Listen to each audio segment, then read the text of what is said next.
Hello students, कैसे हैं आप सब लोग। जैसा कि आप लोगों को पता होगा कि आपके जो बोर्ड एग्जाम है बायोलॉजी का 3 मार्च वाले दिन है और मैं आप लोगों के सामने एक पेपर लेकर आया हूं और ये पेपर ऐसा है कि इसमें से भी आपके बोर्ड एग्जाम में क्वेश्चंस फंस सकते हैं। क्वेश्चंस बहुत यूनिक हैं, बहुत लॉजिकल हैं। ध्यान से सुनना, कुछ स्पष्टीकरण करने की जरूरत पड़ेगी तो मैं कर भी दूंगा। पहला है, कौन सा नर सहायक ग्रंथि नहीं है। तो नर सहायक ग्रंथि में शुक्राशय, प्रोस्टेट, बल्बोयूरेथ्रल ग्रंथि या तुम्बिका है। ये 4 ऑप्शन दे रखे हैं तो तुम्बिका लगा देना। संतान को पिता से कितने जीन्स मिलते हैं तो बोलेंगे 50% मिलते हैं। डेंगू बुखार का वाहक कौन है तो बोलेंगे डेंगू बुखार का वाहक होता है एडिज एजिप्टाई मच्छर।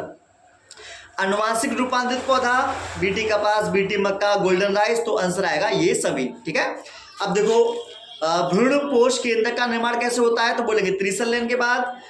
गुणसूत्र की संख्या कितनी होती है तो बोलेंगे त्रिगुणित। आईयूडी का पूरा नाम तो बोलेंगे इंट्रा यूटेरिन डिवाइस होता है। मानव में 2 अवशेषी अंगों के नाम तो बोलेंगे कर्णपल्लव की पेशियां और बोलेंगे अग्रदाढ़, है ना। जैव विविधता की क्षति के 2 मुख्य कारण तो बोलेंगे आवासीय क्षति तथा विखंडन और सहविलुप्तता।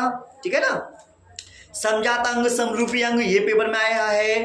टाइफाइड का रोग का कारक, लक्षण, रोकथाम, ये पेपर में आया है। चिकित्सा के क्षेत्र में जैव प्रौद्योगिकी का क्या उपयोग है, ये आया है। खाद्य श्रृंखला, खाद्य जाल पूछा गया है। आवर्त बीजी पौधे में परागकण की अंकुरण की क्या प्रक्रिया है वो बताया देना। आवर्त चक्र आया है। गर्भ निरोधक आया है। बैक क्रॉस आया है। टेस्ट क्रॉस आया है। डीएनए आरएनए में अंतर पूछे गए हैं। मिलर के प्रयोग का सचित्र वर्णन पूछा गया है। कैंसर पूछा गया है ना। जैव उर्वरक पूछे गए हैं। प्लाज्मिड पूछा गया है। बायोपायरेसी पूछी गई है। सह कारिता पूछी गई है। हॉटस्पॉट पूछा गया है। ब्लड ग्रुप पूछा गया है। जेनेटिक कोड पूछा गया है ना। बायोगैस संयंत्र का सचित्र वर्णन करना है ना। और भारत में वन्य जीवों का एक लेख, ये भी आपसे पूछा गया है। तो आप लोगों को बता दूं मैं, ये वाला जो पेपर है ऐसा है कि जो आपके 2025 में जो बोर्ड एग्जाम होने वाला है, जैसे जेनेटिक कोड वाला हो गया, रासायनिक उर्वरक, जैव उर्वरक ये वाला हो गया, है ना, डीएनए वाला हो गया, मिलर का चित्र हो गया, कैंसर हो गया, आवर्त चक्र हो गया, टाइफाइड हो गया, ये ऐसे प्रश्न हैं जो आपके 2025 में आने की पूरी संभावना है। तो मैं आप सब लोगों से रिक्वेस्ट करता हूं कि आपके स्कूल में प्री बोर्ड एग्जाम चल रहे होंगे, तो प्री बोर्ड एग्जाम जो चल रहे हैं उनको ध्यान से देखो, उन्हें ध्यान से क्वेश्चंस को प्रैक्टिस कर लो।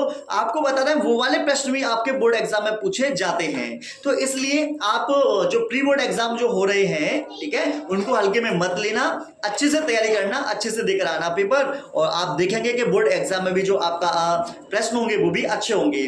वीडियो के नीचे ही साइड में एक मैं वीडियो का लिंक दे दूंगा, वहां से जाकर एक वीडियो देख लेना जो आप लोगों के बहुत ज्यादा काम आएगी।